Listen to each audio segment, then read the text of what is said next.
Hey, did you know that Python is the world's most popular language and advanced technologies such as computer vision, artificial intelligence and IoT are also performed using Python? I know this sounds amazing, right? Welcome to OdinSchool. We bring you a free tutorial series on machine learning with Python. In this course, you will get to learn the basics of Python.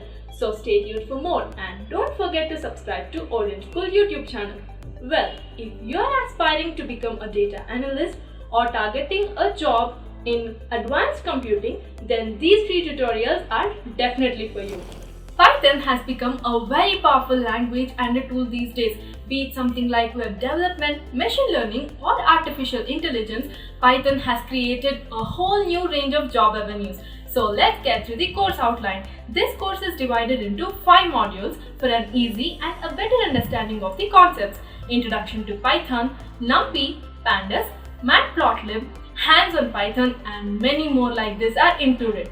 The major objectives of this Python tutorial included in this tutorial are what is data exploration, data visualization which is taken up as 2 parts, handling the missing values, data cleaning and supervised versus unsupervised learning. So once you finish this free tutorial series on machine learning with Python, you will gain a command over the language and also a clear understanding of how to use different libraries for data handling. So what are you waiting for? To watch the full tutorial on machine learning with Python, please click on the link below and proceed.